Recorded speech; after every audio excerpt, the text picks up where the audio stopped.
Hi friends, welcome to Paavayin Paadhiyil channel. இன்னைக்கு இந்த வீடியோல என்ன பார்க்க போறோம்னா போத்தி ஸ்வர்ணமஹாலோட டிஜிகோல்ட் ஆப் பர்ச்சேஸ் பத்தி தான் பார்க்க போறோம். போத்தி ஸ்வர்ணமஹாலோட டிஜிகோல்ட் ஆப் பத்தி ஆல்ரெடி நான் ஒரு வீடியோ போட்டுருக்கேன். ஒரு கம்பேரிசன் வீடியோ மாதிரி போட்டுப்பேன். தங்கமயில் டிஜிகோல்டையும் போத்தி டிஜிகோல்டையும் கம்பேர் பண்ணி போட்டுப்பேன். தென் போத்தி ஸ்வர்ணமஹாலில் வந்து நம்ம எப்படிலாம் என்னென்ன ட்ரிக்ஸ் ஃபாலோ பண்ணினா நிறைய வந்து வெயிட் சேவ் பண்ணலாம் அப்படிங்கிற மாதிரியும் ஒரு வீடியோ போட்டிருக்கேன். ஸோ இந்த ரெண்டு வீடியோவும் இந்த வீடியோவோட எண்டில் வந்து நான் அட்டாச் பண்ணுறேன். தேவைப்படுறவங்க செக் பண்ணி பாருங்கள். தென் நான் அந்த ஸ்கீம் மூலமாக எவ்வளோ வெயிட் சேர்த்துருந்தேன், அதுக்கு எவ்வளோ பெனிஃபிட் கிடச்சிருந்தது, அந்த வெயிட்டுக்கு நான் என்ன பர்ச்சேஸ் பண்ணேன் அப்படிங்கிறதையும் பார்க்கலாம். தென் அவங்களோட பில்லிங் மெத்தடுமே பார்த்தீங்கன்னா கொஞ்சம் டிஃப்ரெண்ட்டாக இருக்குது. அந்த பில்லோட ஃபுல் எக்ஸ்ப்ளனேஷனும் பார்க்கலாம். தென் நம்ம போடுற கால்குலேஷனும் அந்த பில்லோட இது இருக்குதும் டேலி ஆகுதா, எவ்வளோ டிஃப்ரென்ஸ் வருது, ஏன் டிஃப்ரென்ஸ் வருது அப்படிங்கிறதையும் வந்து பார்க்கலாம். தென் லாஸ்ட் வீடியோலேயே எனக்கு ஒரு டிசப்பாயின்மெண்ட் இருந்தது பர்ச்சேஸ் பண்ண போகும்போது அப்படின்னு வந்து சொல்லியிருந்தேன். அது ஏன் எதுக்காக அப்படிங்கிறதையும் பார்க்கலாம். தென் இந்த பர்ச்சேஸ்க்கு அவங்க என்ன கிஃப்ட் ஆப்ஷன் வச்சுருந்தாங்க, நான் என்ன கிஃப்ட் வாங்கிட்டு வந்தேன் அப்படிங்கிறதையும் பார்க்கலாம். ஸோ நீங்கள் போத்திஸ் டிஜிகோல்டில் சேவ் பண்ணிகிட்ருக்கீங்க, இல்லை சேவ் பண்ணி முடிச்சுட்டீங்க, பர்ச்சேஸ் பண்ண போகிறீங்கன்னா இந்த வீடியோ கண்டிப்பாக உங்களுக்கு பயனுள்ளதாக இருக்கும். ஸோ வீடியோவை கடைசி வரை ஸ்கிப் பண்ணாமல் பாருங்கள். போத்திஸ் டிஜிகோல்டு ஆப்பில் நான் எவ்வளோ பே பண்ணியிருந்தேன்னா 27,595 ரூபா. அதுக்கு கிடைச்ச கோல்டு வெயிட்டு 3 கிராமும் 830 மில்லிகிராமும். அதுக்கு கிடைச்ச பெனிஃபிட் பார்த்தீங்கன்னா 220 மில்லிகிராம். ஸோ டோட்டலாக எனக்கு அக்குமுலேட் ஆகியிருந்த கோல்டு வெயிட்டு 4 கிராமும் 50 மில்லிகிராமும். தென் இதில் ஆவரேஜ் ரேட்டுன்னா 6,813 ரூபா 58 காசு வந்து போட்டிருக்காங்க. இந்த ஆவரேஜ் ரேட் எப்படி கண்டுபிடிக்கிறதுன்னு பார்த்தீங்கன்னா total amount paid divided by total weight saved. இதை போட்டிங்கன்னா வந்து இந்த ஆவரேஜ் ரேட்டு வந்து வந்துடும். இந்த ஆவரேஜ் ரேட்டை வந்து பார்த்து வச்சுக்கோங்க. பின்னாடி வந்து நம்ம பில்லை பார்க்கும்போது இது யூஸ் ஆகும். அண்ட் இந்த ஸ்கீம் மெச்சூர்ட் ஆகிறதுக்கு முன்னாடியே போத்திஸ் டிஜிகோல்டில் நான் இன்னொரு ஸ்கீமும் வந்து ஓப்பன் பண்ணேன். ஏன்னா இந்த ஸ்கீமில் அந்த ஃபஸ்ட்டு 75 டேஸ்க்குள்ளே என்னால் பெருசாக அமௌண்ட்டும் சேவ் பண்ண முடியல. தென் எந்த ட்ரிக்ஸும் நான் சேவ் பண்ணுறதுக்காக ஃபாலோவும் பண்ணலை. ஸோ நெக்ஸ்ட்டு ஸ்கீம் ஓப்பன் பண்ணி அதில் சில ட்ரிக்ஸ் யூஸ் பண்ணியும் தென் அந்த ஃபஸ்ட்டு 75 டேஸ்க்குள்ளேயும் சில அமௌண்ட் வந்து சேவ் பண்ணேன். அதனால் இந்த கோல்டு வெயிட்டோட அந்த ஸ்கீமில் கொஞ்சம் அதிகமான கோல்டு வந்து சேர்த்தேன். அதை பற்றி இன்னொரு வீடியோவில் வந்து நம்ம டீட்டெயில்டாக பார்க்கலாம். இப்போ இந்த டிஜிகோல்டு ஸ்கீம் மூலமாக நான் என்ன பர்ச்சேஸ் பண்ணியிருந்தேன், அதோட பில் கால்குலேஷன் எல்லாத்தையும் வந்து ஒன் பை ஒன்னாக பார்க்கலாம். ஸோ அவங்க நகையை வச்சு கொடுத்துருந்த பேக் பார்த்தீங்கன்னா இப்படி தான் ஒரு ஜூட் பேக்குள்ளே வச்சு கொடுத்துருந்தாங்க. ரொம்பவே நல்லா இருந்தது. இப்போ இந்த பேக்குள்ளே என்ன இருக்குது அப்படிங்கிறத வந்து பார்க்கலாம். பில்லும் ஒரு பர்ஸும் இருந்தது. ஸோ இந்த பர்ஸை பார்த்த உடனே மேக்ஸிமம் வந்து நீங்கள் கெஸ் பண்ணியிருப்பீங்க நான் என்ன வாங்கியிருப்பேன் அப்படின்னு சொல்லிட்டு. ஸோ ஆமாம், ஒரு கோல்டு காயின் தாங்க வாங்கியிருந்தேன். டிஜிகோல்டு ஸ்கீமில் கோல்டு காயின் தாங்க வாங்குறது பெஸ்ட்டு. பட் நான் கோல்டு காயின் வாங்கணுங்கிற எண்ணத்தில் போல் சில சுச்சுவேஷன் காரணமாக அதை வந்து நம்ம லாஸ்ட்டாக பேசலாம். இப்போ இந்த காயினை பற்றி வந்து பார்த்துடலாம்.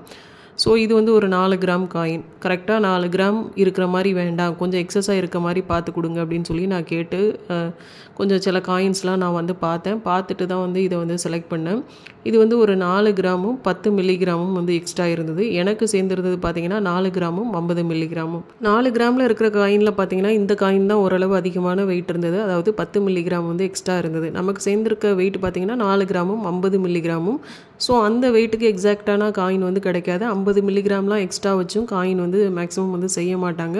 ஸோ மேக்ஸிமம் இருக்கிறதுலே இந்த 10 மில்லிகிராம் எக்ஸ்ட்ரா இருக்க மாதிரியான இந்த காயின் தான் வந்து இருந்தது. ஸோ இந்த காயினே நான் ஃபைனலாக வந்து செலக்ட் பண்ணிக்கிட்டேன். நிறைய வெயிட் வேரியேஷன்ஸ்லையுமே வந்து காயின் வச்சுருந்தாங்க. அந்த கிளிப்பையுமே நான் அந்த வீடியோவில் வந்து அட்டாச் பண்ணுறேன்.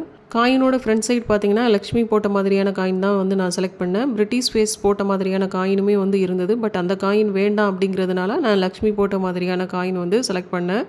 பேக் சைடில் பார்த்தீங்கன்னா போத்தி ஸ்வர்ணமஹாலோட அந்த சிம்பிள் HUD ஹால்மார்க் சிம்பிள்லாம் வந்து போட்டிருக்காங்க. தென் எத்தனை கிராம் அப்படிங்கிறதையும் பேக் சைடில் வந்து மென்ஷன் பண்ணியிருக்காங்க. ஸோ காயின் இப்படி தான் இருந்தது, நல்லாவே இருந்தது பார்க்குறதுக்கு. இப்போ எனக்கு என்ன டிசப்பாயின்மெண்ட் ஆச்சு அப்படிங்கிறத வந்து பார்க்கலாம். இந்த டைம் நான் டிஜிகோல்டு ஸ்கீமில் பர்ச்சேஸ் பண்ணும்போது காயினாக வாங்கணும் அப்படிங்கிற மைண்ட் செட்டில் வந்து போகலை, ஜுவல்லாக தான் வாங்கணும் அப்படின்னு வந்து நினச்சிருந்தேன். ஏன்னா வந்து நமக்கு நிறைய ஃபினான்சியல் நீட்ஸ் இருக்குது. ஜுவல்லாக இருக்கும்போது ப்ளஸ் பண்ணுறது வந்து எனக்கு ரொம்பவே ஈஸியாக இருந்தது. காயினாக இருக்கும்போது நிறைய பேங்கில் வந்து அதை அக்செப்ட் பண்ணலை. ஸோ லாஸ்ட் டைம் வந்து நான் கொஞ்சம் சஃபரான வீடு கட்டும்போது.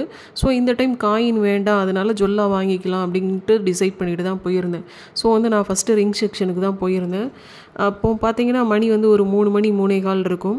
லஞ்ச் டைம்லாம் கூட தாண்டிடுச்சு. நாங்கள் உட்காந்து ஒரு 15 மினிட்ஸ்க்கு மேலே வந்து வெயிட் பண்ணோம், யாராவது வந்து கலெக்ஷன்ஸ் எடுத்துக்காட்ட வருவாங்களான்னு. பட் யாருமே வந்து எடுத்துக்காட்ட வரல. அட்லீஸ்ட் வந்து நீங்கள் வெயிட் பண்ணுங்கள், நாங்கள் வந்து எடுத்துக்காட்டுறோன்னு ஒரு ரெஸ்பான்ஸாவது பண்ணியிருக்கலாம். அது கூட வந்து பண்ணலை. நான் இதுக்காக ஒரு 2 மணி நேரம் ட்ராவல் பண்ணி என் பிள்ளைங்களையும் கூட்டிகிட்டு போய் அங்கே உட்காந்தா அங்கே இப்படி நடக்கும்போது மனசு கஷ்டமாக தானே இருக்கும். ஸோ டோட்டல் மூட் அப்செட் எனக்கு. அதுக்கு மேலே ஜுவல் பார்த்து வாங்கிட்டு போகிற மனநிலைமை எனக்கு இல்லை. அதுக்காக காயின் பார்க்க கிளம்பிடலாம் அப்படின்னு சொல்லிட்டு வந்து கிளம்பிட்டேன். தென் அந்த ஃப்ளோர் மேனேஜரையும் பார்த்து சொல்லிட்டு தான் வந்தேன், பர்ச்சேஸ் பர்ச்சேஸ் முடிச்சுட்டு வரும்போது ஃபைனலாக வந்து சொன்னேன், இப்படி வந்து ரெஸ்பான்ஸே இல்லாமல் இருந்தால் அடுத்த டைம் உங்களை தேடி யார் வருவாங்க அப்படிங்கிற மாதிரி நான் கேட்டுட்டு தான் வந்தேன். காயின்ஸில் நிறைய வெயிட் வேரியேஷன்ஸ் வந்து வச்சுருந்தாங்க. லக்ஷ்மி போட்ட மாதிரியான காயின், அந்த பிரிட்டிஷ் ஃபேஸ் போட்ட மாதிரியான காயின்ஸு, தென் எம்எம்டிசி அந்த கோல்டு பார்ஸ் கூட வந்து வச்சுருந்தாங்க. பார்க்குறதுக்கே நல்லா ஷைனிங்காக அழகாக தான் இருந்தது. காயின் எடுத்துக்காட்டுற சிஸ்டருமே பார்த்தீங்கன்னா, வாங்கடா எல்லோரும் என்கிட்டே வாங்க அப்படிங்கிற மாதிரி தான் அவங்களுடைய ரியாக்ஷன் இருந்தது. அவங்கள சொல்லியும் குத்தம் இல்லை, காலையிலேருந்தே நின்றுட்டு இருக்கிறதுனால கொஞ்சம் கடுப்பாகவும் இருக்கலாம். யாரையாவது ஹெல்ப்புக்கு அனுப்புங்க அப்படிங்கிற மாதிரி அந்த மேனேஜர்ட்டையும் கேட்டு பார்த்தாங்க. பட் நாங்கள் வரதனையும் அவங்க வந்து யாரையும் அவங்களுக்கு ஹெல்ப்புக்கு அனுப்புன மாதிரி தெரியல. ஸோ அவங்களுமே வந்து கொஞ்சம் சிட்டு தான் நின்னாங்க. ஃபைனலாக நம்ம காயின்லாம் செலக்ட் பண்ணி முடிச்சதுக்கப்புறம் ஸ்கீமை க்ளோஸ் பண்ணுறதுக்காக அந்த ஸ்கீம் டீட்டெயில்ஸு, தென் நம்மளோட ப்ரொஃபைல் டீட்டெயில்ஸு, தென் ஏதாவது ஒரு ஐடி ப்ரூஃபோட பிரிண்ட் அவுட் வந்து கேட்டாங்க. அந்த கிஃப்ட் இஷ்யூ பண்ணுற இடத்துலையே வந்து இதெல்லாம் வந்து எடுத்து கொடுக்குறாங்க. தென் அந்த காயினுக்கு உண்டான எஸ்டிமேஷன் ஸ்லிப்புமே வந்து ரெடி பண்ணாங்க. அந்த பில் கால்குலேஷன் பற்றி கேட்கும் போதும் ப்ராப்பராக வந்து எக்ஸ்பிளைன் பண்ணல. இதுக்கு இது, அதுக்கு இது, இதுதான் அது அப்படிங்கிற மாதிரி தான் எக்ஸ்பிளைன் பண்ணாங்க. அவங்களோட பில்லிங் மெத்தட் வந்து கொஞ்சம் டிஃப்ரெண்ட்டாக தான் இருக்குது. அது நிறைய பேருக்கு புரியாமல் இருக்கிறதுக்கான வாய்ப்புகள் வந்து நிறையவே இருக்குது. ஸோ யாராவது கேட்டாங்கன்னா அவங்களுக்கு வந்து இவங்க எக்ஸ்பிளைன் பண்ணுவாங்களா அப்படிங்கிறத தெரிஞ்சுக்கிட்டதுக்காக தான் நான் கேட்டேன். ஸோ அதுக்கு வாய்ப்புகள் வந்து ரொம்பவே கம்மி தான். அடுத்தது இந்த ஸ்கீம் க்ளோசிங் ஃபார்மாலிட்டிஸ்லாம் முடிஞ்சிட்டு கிஃப்ட் வாங்குறதுக்காக போனோம். கிஃப்ட் பார்த்தீங்கன்னா அந்த பில்லிங் செக்ஷனுக்கு ஆப்போசிட்லேயே தான் வந்து கிஃப்ட் வந்து இஷ்யூ பண்ணிகிட்ருக்காங்க. அந்த கிஃப்ட் அமௌண்ட் வந்து எப்படி கால்குலேட் பண்ணுறாங்கன்னா, நீங்கள் டோட்டலாக எவ்வளோ அமௌண்ட் பே பண்ணியிருக்கீங்களோ அந்த அமௌண்ட் டிவைடட் பை 11 போட்டிங்கன்னா எந்த ப்ரைஸ் ரேஞ்ச் வருதோ அந்த ரேஞ்சில் இருக்க கிஃப்ட்டுக்குள்ளே ஒரு 3 ஆப்ஷன் வச்சுருக்காங்க. ஸோ அதிலிருந்து ஏதாவது ஒரு கிஃப்ட் வந்து நீங்கள் செலக்ட் பண்ணிக்கலாம். எனக்கு பார்த்தீங்கன்னா அந்த 2500 ரேஞ்சில் வந்தது. அதில் பார்த்தீங்கன்னா அந்த சில்வர் பிளேட்டு, பவுலு, ஸ்பூனு அப்படின்னு சொல்லிட்டு ஒரு 7 பீஸ் செட்டு ஒன்று வச்சுருந்தாங்க. தென் லஞ்ச் பாக்ஸ் செட்டு, அப்புறம் வந்து ஒரு ஆப்பக்கடாய் வச்சுருந்தாங்க. அதில் வந்து அந்த பிளேட் காம்போ வந்து ஸ்டாக் இல்லை, அதனால் வந்து நான் ஆப்பக்கடாயே வந்து வாங்கிட்டு வந்துட்டேன். இந்த ஆப்பக்கடாயுமே இதில் வந்து இன்க்ளூட் பண்ணியிருக்கேன் பாருங்கள். ஸோ இதுதான் அந்த ஆப்பச்சட்டி. கேள்விப்படாத ஒரு பிராண்டாக தான் இருந்தது. உங்களுக்கு தெரிஞ்சால் வந்து சொல்லுங்கள் இது நல்ல பிராண்டாக என்னன்ட்டு. கேடெக் அப்படிங்கிற ஒரு பிராண்டில் தான் வந்து கொடுத்துருந்தாங்க. ஓரளவு ஆப்பச்சட்டி வந்து வெயிட்டாக தான் இருந்தது. இதில் எத்தனை லேயர் கோட்டிங் கொடுத்துருக்காங்க, எத்தனை டயாமீட்டர் எவ்வளவு, திக்னஸ் எவ்வளவு அப்படிங்கிற மாதிரிலாம் அந்த பாக்ஸில் போட்டிருந்தாங்க. எத்தனை வருஷம் வாரண்ட்டி இருக்குது அப்படிங்கிற மாதிரி. இதோட ப்ரைஸ் பார்த்தீங்கன்னா 600 ருபீஸ் போட்டிருந்தாங்க. 600 ருபீஸ்க்கு ஒர்த்தா என்னன்னு எனக்கு தெரியல. உள்ளே ஓப்பன் பண்ணி பார்க்கும்போது இப்படி தான் இருந்தது. ஒரு க்ளீன் பண்ணுறதுக்கு ஒரு ப்ரஷ்ஷு, அப்புறம் வந்து ஒரு கரண்டி மாதிரி கொடுத்துருந்தாங்க ஃபைபரில். அப்புறம் அந்த லிட்டில் மாட்டுற ஒரு நாபம் கொடுத்துருந்தாங்க. ஓரளவு வெயிட்டாக நல்லா தான் இருந்தது. அண்ட் பேக் சைடில் வந்து இப்படி தான் இருந்தது. யூஸ் பண்ணி பார்த்தா தான் தெரியும் எப்படி இருக்குன்ட்டு. இப்போ அவங்களோட பில்லிங் மெத்தட் வந்து பார்க்கலாம். அவங்க பில் பண்ணியிருக்க அமௌண்ட்டுக்கும் நம்ம கால்குலேட் பண்ணுறதுக்கும் ஏதாவது அமௌண்ட் டிஃப்ரென்ஸ் வருதா அப்படிங்கிறத பார்க்கலாம். அப்படி வந்ததுன்னா எவ்வளோ வருது அப்படிங்கிறதையும் வந்து பார்க்கலாம். தென் இந்த ஸ்கீம் பர்ச்சேஸ் மூலமாக நமக்கு எவ்வளோ ப்ராஃபிட் கிடைச்சது அப்படிங்கிறதையும் பார்க்கலாம். நான் பர்ச்சேஸ் பண்ண போனது பார்த்தீங்கன்னா செப்டம்பர் 5ஆம் தேதி. அன்னைக்கு ஒரு கிராம் கோல்டோட ரேட்டு 9865 ரூபா. நான் பர்ச்சேஸ் பண்ணது 4 கிராமும் 10 மில்லிகிராமும் உள்ள கோல்டு காயின். அந்த கோல்டு காயினுக்கு 2% வந்து வேஸ்டேஜ் போட்டிருக்காங்க. இன் கிராம்ஸ்ன்னு பார்த்தீங்கன்னா அது ஒரு 80 மில்லிகிராம் வந்து வரும். ஸோ வேஸ்டேஜ், கோல்டு ரேட்டு எல்லாத்தையும் சேர்த்து 40,347 ரூபா 85 காசு வந்து வருது. அடுத்து என்ன போட்டிருக்காங்கன்னு பார்த்தீங்கன்னா, அன்றைக்கு உண்டான மார்க்கெட் ரேட்டு -7,204 ரூபா 96 காசு வந்து போட்டிருக்காங்க. ஸோ இது என்னதுன்னு பார்த்தீங்கன்னா ஆவரேஜ் ரேட்டு அப்படின்னு வந்து சொல்லியிருக்காங்க. வீடியோ ஸ்டார்டிங்லேயே வந்து நான் சொல்லியிருப்பேன், ஆவரேஜ் ரேட்டுன்னு ஆப்பில் மென்ஷன் பண்ணியிருந்தது பார்த்தீங்கன்னா 6,813 ரூபா 58 காசு. பட் இந்த பில்லில் போட்டிருக்கிறது பார்த்தீங்கன்னா 7,204 ரூபா 96 காசு. இது எப்படி வந்தது அப்படிங்கிறத வந்து பார்க்கலாம். ஒரு சின்ன கிளிம்ஸ் மாதிரி பார்த்துடலாம், அப்போ தான் வந்து கால்குலேஷன் வந்து ஈஸியாக புரியும். ஸோ டோட்டலாக நான் சேவ் பண்ணியிருந்த அமௌண்ட்டு 27,595 ரூபா. அதுக்கு சேவ் பண்ண கோல்டு பார்த்தீங்கன்னா 3 கிராமும் 830 மில்லிகிராமும், பெனிஃபிட் வந்து 220 மில்லிகிராம். ஸோ டோட்டலாக நான் சேவ் பண்ணியிருந்த கோல்டு 4 கிராமும் 50 மில்லிகிராமும். இப்போ ஆப்பில் போட்டிருந்த ஆவரேஜ் ரேட்டு பார்த்தீங்கன்னா 6,813 ரூபா 58 காசு. பட் பில்லில் போட்டிருக்க ஆவரேஜ் ரேட்டு பார்த்தீங்கன்னா 7,204 ரூபா 96 காசு. இது எப்படி வந்தது அப்படிங்கிறத நீ பார்க்கலாம். ஆப்பில் போட்டிருந்த இந்த ஆவரேஜ் கோல்டு ரேட் எப்படி வந்ததுன்னா, நம்ம கிட்டிருந்த டோட்டல் அமௌண்ட் டிவைடட் பை நம்ம சேர்த்திருந்த டோட்டல் கோல்டு வெயிட், அதாவது இன்க்ளூடிங் பெனிஃபிட்டையும் சேர்த்து 4 கிராமும் 50 மில்லிகிராம், இது ரெண்டுத்தையும் டிவைட் பண்ணிங்கன்னா இந்த 6,813 ரூபா 58 காசு வந்து வந்துடும். இப்போ பில்லில் போட்டிருக்க அந்த ஆவரேஜ் ரேட்டு 7,204 ரூபா 96 காசு. இதை எப்படி போட்டிருக்காங்கன்னு பார்த்தீங்கன்னா, நம்ம எவ்வளோ அமௌண்ட் டோட்டலாக கட்டியிருந்தோமோ அந்த அமௌண்ட் டிவைடட் பை நம்ம எவ்வளோ கோல்டு வெயிட்டு வந்து சேர்த்துருந்தோமோ, அதாவது எக்ஸ்க்ளூடிங் பெனிஃபிட்ஸ், அதாவது பெனிஃபிட்டை சேர்க்காம 3 கிராமும் 830 மில்லிகிராம், இது ரெண்டுத்தையும் டிவைட் பண்ணிங்கன்னா இந்த 7,204 ரூபா 96 காசு வந்து வந்துடும். ஸோ இதை வச்சு தான் ஆவரேஜ் ரேட்டாக பில்லில் போட்டு கால்குலேட் பண்ணியிருக்காங்க. இந்த 6,813 ரூபாய்க்கு பதில் 7,204 ரூபா வந்து போட்டிருக்காங்க. ஸோ எவ்வளோ டிஃப்ரென்ஸ் வருது அப்படிங்கிறத நம்ம கடைசியாக பில்லில் வந்து பார்க்கலாம். அடுத்தது பில்லில் வந்து என்ன போட்டிருக்காங்க அப்படிங்கிறத வந்து பார்க்கலாம். கோல்டோட மார்க்கெட் ரேட்டு மைனஸ் அந்த ஆவரேஜ் ரேட், அதாவது பெனிஃபிட் சேர்க்காமல் கண்டுபிடிச்ச ஆவரேஜ் ரேட் இருக்குது பார்த்தீங்களா, அதை வந்து போட்டிருக்காங்க. ஸோ மைனஸ் பண்ணால் 2660 ரூபா வரும். இதை நம்ம சேர்த்துருந்த கோல்டு வெயிட், அதாவது பெனிஃபிட் சேர்க்காமல் உள்ள கோல்டு வெயிட்டால் மல்டிப்ளை பண்ணும்போது 10,187 ரூபா 95 காசு வந்து வருது. இதை வந்து அந்த மேலே இருக்க 40,347 ரூபாயிலேருந்து மைனஸ் பண்ணியிருக்காங்க. ஸோ 30,159 ரூபா. இது கூட டிஸ்கவுண்ட்டுன்னு சொல்லிட்டு ஒரு 2,170 ரூபா வந்து டிஸ்கவுண்ட் பண்ணியிருக்காங்க. இந்த டிஸ்கவுண்ட் அமௌண்ட் எப்படி போட்டிருக்காங்கன்னு பார்த்தீங்கன்னா, பெனிஃபிட் வெயிட்டான அந்த 220 மில்லிகிராம் இன்ட்டு அன்னைக்குண்டான மார்க்கெட் ரேட் போட்டிங்கன்னா 2,170 ரூபா வரும். இந்த 2,170 ரூபாயை தான் டிஸ்கவுண்ட் அமௌண்ட்டாக பில்லில் வந்து போட்டிருக்காங்க.